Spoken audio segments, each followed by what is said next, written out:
Silver एक हफ्ते में लगभग 14% गिर गया है और 6 महीने में अपनी लीड से 42% गिर चुका है। तो आखिर ऐसा क्या हुआ है कि इतनी तेजी से सिल्वर क्रैश कर गया है? आइए पता लगाते हैं। इसके पीछे सिर्फ एक नहीं बल्कि 3 बड़े ट्रिगर्स हैं। सबसे पहला है यूएस इंटरेस्ट रेट्स। मार्केट को लगने लगा है कि यूएस फेडरल रिजर्व रेट्स को एक्सपेक्टेशन से ज्यादा टाइम तक हाई रख सकता है, और जब इंटरेस्ट रेट्स हाई रहते हैं तो इन्वेस्टर्स को गवर्नमेंट बॉन्ड्स पर बेटर रिटर्न्स मिलते हैं, और सिल्वर तो कोई इंटरेस्ट नहीं देता, इसलिए पैसा सिल्वर से निकलकर बॉन्ड्स की तरफ शिफ्ट होने लगता है। और यही चीज आपने रिसेंटली गोल्ड में भी एक्सपीरियंस की होगी। दूसरा रीजन है बॉन्ड यील्ड्स और स्ट्रॉन्गर डॉलर।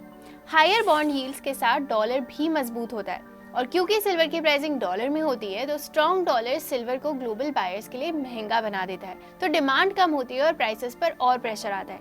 तीसरा रीजन है जियोपॉलिटिक्स। आमतौर पर अनसर्टेनिटी बढ़ने पर सिल्वर को सपोर्ट मिलता है, लेकिन इस बार यूएस और ईरान के बीच टेंशंस में कुछ राहत देखने को मिली, और जैसे ही सेफ हेवन डिमांड कम हुई सिल्वर पर सेलिंग और तेज हो गई। ऊपर से पिछले कुछ महीनों की स्ट्रॉन्ग रैली के बाद प्रॉफिट बुकिंग ने भी करेक्शन को और एक्सेलरेट किया है। लेकिन सबसे बड़ा सवाल ये है कि आगे क्या होगा। तो सिल्वर का नेक्स्ट मूव 3 चीजें डिसाइड करेगी। पहला, क्या यूएस इंटरेस्ट रेट्स नीचे आने लगते हैं। दूसरा, क्या बॉन्ड यील्ड्स और डॉलर की स्ट्रेंथ कम होती है। और तीसरा, क्या सोलर पैनल, ईवी और इलेक्ट्रॉनिक्स जैसे सेक्टर से इंडस्ट्रियल डिमांड स्ट्रॉन्ग बनी रहती है। अगर रेट्स का प्रेशर कम होता है और इंडस्ट्रियल डिमांड मजबूत रहती है तो सिल्वर रिकवरी दिखा सकता है।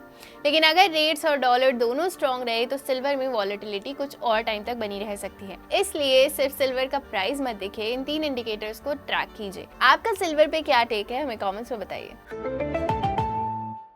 Investments in securities market are subject to market risks. Read all the related documents carefully before investing.